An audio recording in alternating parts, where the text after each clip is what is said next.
ಮುಖ್ಯಮಂತ್ರಿಗಳು ಕೂಡ ಹೇಳಿದ್ದಾರೆ ಇದೆಲ್ಲ ಮಾಧ್ಯಮಗಳ ಸೃಷ್ಟಿ ಅಂತ. ಆದರೆ ಈ ರೀತಿ ಗೊಂದಲ ಸೃಷ್ಟಿ ಮಾಡ್ತಾ ಇರೋದು ಪತ್ರಿಕಾ ಮಾಧ್ಯಮದವರು ಅಂತ ನನ್ನ ಭಾವನೆ ಇದೆ. ತಪ್ಪಿಕೊಳ್ಬೇಡಿ. ಇಲ್ಲ ಸರ್, ಈಗ ಆಲ್ರೆಡಿ ಅವರು ಹೇಳಿಕೆನೆ ಕೊಡ್ತಾ ಇದ್ದಾರೆ ಸರ್. ಎಲ್ಲ ಶಾಸಕರು ಕೂಡ ಡೆಲ್ಲಿಗೆ ಹೋಗಿದ್ದಾರೆ. ನಿನ್ನೆ ಡಿ ಕೆ ಸುರೇಶ್ ಅವರು ಹೇಳಿದ್ದಾರೆ ಸರ್, ಮಾತಿನಂತೆ ನಡ್ಕೊಂತಾರೆ ಅಂತ ನಮ್ಗೆ ನಂಬಿಕೆ ಇದೆ ಅಂತ ಹೇಳಿದ್ದಾರೆ ಸರ್. ನೋಡಿ, ಇದ್ರ ಬಗ್ಗೆ ನನಗೆ ಸಂಪೂರ್ಣ ಮಾಹಿತಿ ಇಲ್ಲ, ನಿಜ ಆಗಬೇಕು. ಆದರೆ ಇಲ್ಲಿ ನೀವು ಮಾಧ್ಯಮದವ್ರು ಏನೊಂದು ಮನವಿ ಇದೆ, ಇದೆಲ್ಲ ಫೋಕಸ್ ಸ್ವಲ್ಪ ಚೇಂಜ್ ಮಾಡಿ ಸ್ವಲ್ಪ ಏನೋ ಡೆವಲಪ್ಮೆಂಟು ಪಾಸಿಟಿವ್ ನ್ಯೂಸ್ ಕಡೆ ನೀವು ಗಮನ ಹರಿಸಿದ್ರೆ, ನಾವು ಏನಾದರೂ ಸರ್ಕಾರದಲ್ಲಿ ತಪ್ಪಾಗಿದ್ರೆ ಅಥವಾ ಏನಾದರೂ ಆಗಬೇಕಾಗಿ ಜನರ ಒಂದು ನಿರೀಕ್ಷೆಯಂತೆ ಕೆಲಸ ಆಗಬೇಕು ಅಂತೇಳಿ ಜನರ ಅಪೇಕ್ಷೆ ಪಟ್ಟಿದ್ರೆ ಅಂಥ ವಿಷಯಗಳ ಬಗ್ಗೆ ಜಾಸ್ತಿ ಫೋಕಸ್ ಮಾಡಿದ್ರೆ ಜನರ ಉಪಯೋಗ ನೋಡಿ. ಶಾಸಕರು ನೋಡಿ, ಮಂತ್ರಿಮಂಡಲ ಪುನರ್ರಚನೆ ಮಾಡ್ತಕ್ಕಂಥದ್ದು ಇದು ಮಾನ್ಯ ಮುಖ್ಯಮಂತ್ರಿಗಳ ಪರಮಾಧಿಕಾರ. ಅವರು ನಮ್ಮ ಪಕ್ಷದಲ್ಲಿ ಪದ್ಧತಿ ಏನಿದೆ ಅಂದರೆ, ಅವರು ಹೈಕಮಾಂಡ್ ಜೊತೆ ಸಮಾಲೋಚನೆ ಮಾಡಿ ಮಾನ್ಯ ಮುಖ್ಯಮಂತ್ರಿಗಳು ನಿರ್ಧಾರ ತೆಗೆದುಕೊಳ್ತಾರೆ. ಅದ್ರ ಬಗ್ಗೆ ಯಾರು MLAಗಳು ಮಂತ್ರಿಗಳು ಅವ್ರು ಏನು ಪಕ್ಷ ಮತ್ತು ಮುಖ್ಯಮಂತ್ರಿಗಳು ಉಪಮುಖ್ಯಮಂತ್ರಿಗಳು ಏನು ತೀರ್ಮಾನ ಮಾಡ್ತಾರೆ ಅದಕ್ಕೆಲ್ಲರೂ ಹೋಗ್ತಾರೆ. ಹಾಗಾಗಿ ಅದು ಅವರು ರೂಟೀನ್ ಮ್ಯಾಟರ್. ಇದರಲ್ಲಿ ನಾವು ಏನು ಪ್ರತಿಕ್ರಿಯೆ ಕೂಡ ಅವಶ್ಯಕತೆ ಏನಿಲ್ಲ ಅಂತ ಈಗ ಉಪಮುಖ್ಯಮಂತ್ರಿಗಳು ಇದ್ರದ್ದು ಫಾಲೋವರ್ಸ್ MLAಗಳಿದ್ದಾರೆ, ಅವ್ರಿಗೆ ಮುಖ್ಯಮಂತ್ರಿ ಕೊಡಬೇಕಂತ ಹೈಕಮಾಂಡ್ ಲಾಬಿ ಮಾಡುವಂತ ಕೆಲಸ ನಡೀತಾ ಇದೆ. ಮಾಹಿತಿ ಇಲ್ಲ.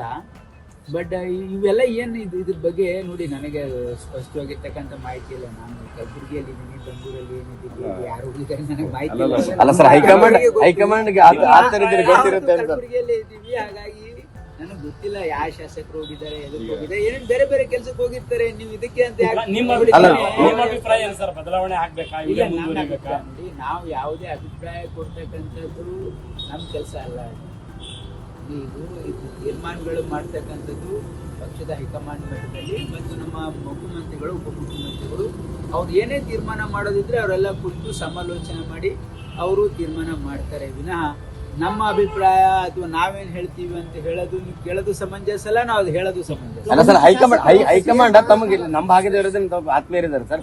ಹೈಕಮಾಂಡ್ ಮಟ್ಟದ ಏನೇನ್ ನಡೀತಾ ಅನ್ನೋದು ತಮಗೂ ಕೂಡ ಒಂಚೂರು ಮಾಹಿತಿ ಇರುತ್ತೆ ಅಂತ. ನನಗೆ ನಾವು ನಮಗೇನ್ ಕೆಲಸ ಕೊಟ್ಟಿರ್ತಾರೆ ಅಷ್ಟು ಕೆಲಸ ಮಾತ್ರ ಮಾಡ್ತಿದ್ರೆ ನಮಗೆ ಕೊಡದೇ ಇರೋ ಕೆಲಸದಲ್ಲಿ ನಾವು ಅವ್ರಿಗೆ ನೀವೇನು ಮಾಡ್ತಾ ಇದ್ದೀರಾ ಅಂತ ಕೇಳೋದು ನನ್ನ ಸ್ವಭಾವ ಅಲ್ಲ.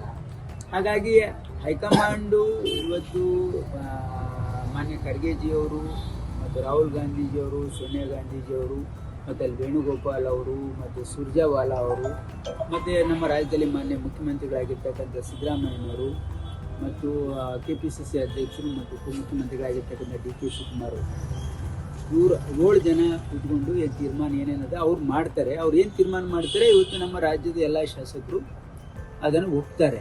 ಇದು ನಮ್ಮ ಪಕ್ಷದಲ್ಲಿ ಇರ್ತಕ್ಕಂಥ ಒಂದು ಪದ್ಧತಿ. ಇನ್ನೇನೆ ಏನಂದ್ರೆ ಅದು ಹಾಗಾಗ್ಬೋದು ಹೀಗಾಗ್ಬೋದು ಅಂತ ದಿನ ಮುಂಜಾನೆ ಸಾಯಂಕಾಲ ತನಕ ನ್ಯೂಸ್ ಓಡಿಸ್ತಾ ಇದ್ದೀವಿ.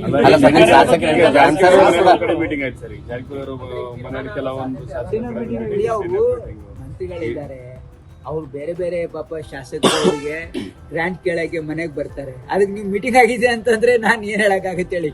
ನೋಡಿ, ಯಾವ ಶಾಸಕರಾದ್ರೂ ಏನಾದ್ರೂ ಯಾರಿಗಾದ್ರೂ ಪ್ರೆಸ್ ಕಾನ್ಫರೆನ್ಸ್ ಕರೆದು ಏನಾದ್ರು ಸ್ಟೇಟ್ಮೆಂಟ್ ಕೊಟ್ಟಿದ್ದಾರಾ? ಈಗ ನ್ಯೂಸ್ ನನ್ನೊಂದು ಪ್ರಶ್ನೆ ನಿಮಗೆ, ಪತ್ರಿಕಾ ಮಾಧ್ಯಮ ಮಿತ್ರರಿಗೆ, ಯಾವುದೇ ಮಂತ್ರಿಗಳು ಯಾವುದಾದ್ರು ಪ್ರೆಸ್ ಕಾನ್ಫರೆನ್ಸ್ ಕರೆದು ಏನೋ ಸ್ಟೇಟ್ಮೆಂಟ್ ಕೊಟ್ಟಿದ್ದಾರಾ? ಅಥವಾ ಯಾವುದಾದ್ರೂ MLAಗಳು ಕರೆದು ನಾವು ಹೀಗೆ ಮಾಡ್ತಾ ಇದ್ದೀವಿ ಒಂದು ಸ್ಟೇಟ್ಮೆಂಟ್ ಕೊಟ್ಟಿದ್ದಾರೆ? ಏನೂ ಇಲ್ಲ. ಅವ್ರು ತಮ್ಮ ಕೆಲಸಕ್ಕೆ ಯಾರು ಡೆಲ್ಲಿಗೆ ಹೋಗ್ತಾ ಇದ್ದಾರೆ, ಯಾರು ಮಂತ್ರಿಗಳ ಹತ್ರ ಹೋಗ್ತಾ ಇದ್ದಾರೆ, ಇದು ರುಟೀನ್ ವರ್ಕ್ ಇದೆ. ನಿಮ್ಗೇನು ಅನಿಸ್ತಾ ಇದೆ? ಎಲ್ಲಾನು ಕೂಡ ಇಲ್ಲಿ ಕಲಬುರಗಿಯಿಂದ ಡೈಲಿ ಪರೇಡ್ ನಲ್ಲಿ ಇದ್ದಾರೆ. ಓಪನ್ ಆಗಿ ಹೇಳಿದ್ದಾರೆ ಸರ್, CM ಮಾಡೋದು ನಮ್ಮ ಅವರು ಹೇಳಿರ್ಬೋದು. ಬಟ್ ನಾನು ಅವ್ರಿಗೆ ಹಿಂಗ್ ಮಾಡ್ಬೇಕು ಇವ್ರಿಗೆ ಹಿಂಗ್ ಮಾಡ್ಬೇಕಂತ ಹೇಳೋ ಒಂದು ಪೊಸಿಷನ್ ಅಲ್ಲಿ ನನಗೆ. ಸರ್, ಹೈಕಮಾಂಡ್ ಜೊತೆ ತಾವು ಬಹಳ ಹತ್ತಿರದಲ್ಲಿರೋರು ಇದ್ದೀರಿ. ಹೈಕಮಾಂಡ್ ಲೆವೆಲ್ ಅಲ್ಲಿ ಈ ಬಗ್ಗೆ ಏನಾದ್ರು ಮಾತುಕತೆ ಆಗಿದೆಯಾ ಅಧಿಕಾರ ಹಂಚಿಕೆ ಬಗ್ಗೆ? ಸರ್, ನೋಡಿ, I am not a party to all these issues. ಯಾಕಂದ್ರೆ ಇದು ಹೈಕಮಾಂಡ್ ಅಲ್ಲಿ ಏನಾಗ್ತದೆ ಅಂತ ಹೇಳ್ತಾರ, ನಾವು ಕೇಳೋದು ಸರಿಯಲ್ಲ. ಅವ್ರು ಹತ್ತಿರದಲ್ಲಿ ಇರೋರು ಇದೀವಿ ನಿಜ, ಆದ್ರೆ ಇಂಥವೆಲ್ಲ ಪ್ರಶ್ನೆ ಕೇಳಲ್ಲ ನಾವು. ಅವ್ರಿಗೆ ಅದನ್ನ ಕೇಳೋದು ಉಚಿತ ಅಲ್ಲ. ಅವರು ನಮಗೆ ಹೇಳಕ್ಕೂ ಹೋಗೋದಿಲ್ಲ. ಯಾಕಂದ್ರೆ ನಾವು ನಮ್ಮ ಇತಿಮಿತಿ ನೋಡ್ಕೊಂಡು ನಮ್ಗೆ ಕೊಟ್ಟಿರೋ ಕೆಲಸ ನಾವು ಸರಿಯಾಗಿ ಮಾಡೋದು ಮಾತ್ರ ನಮ್ದೊಂದು ಇತಿಮಿತಿ ಇದೆ. ಹಾಗಾಗಿ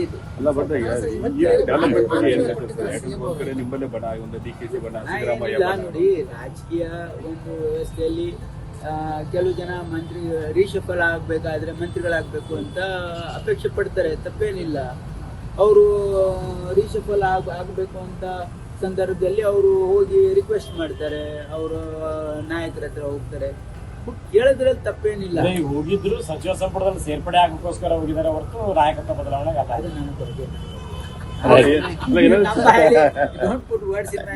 ಇದ್ರ ಬಗ್ಗೆ ಮಾಹಿತಿನೇ ಇಲ್ಲ. If you like this video ಬೇಗ ಲೈಕ್ ಮಾಡಿ, ಕಾಮೆಂಟ್ ಮಾಡಿ, ಶೇರ್ ಮಾಡಿ ಹಾಗೂ ಯೋಯೋ ಟಿವಿ ಕನ್ನಡವನ್ನು ಸಬ್ಸ್ಕ್ರೈಬ್ ಮಾಡಿ.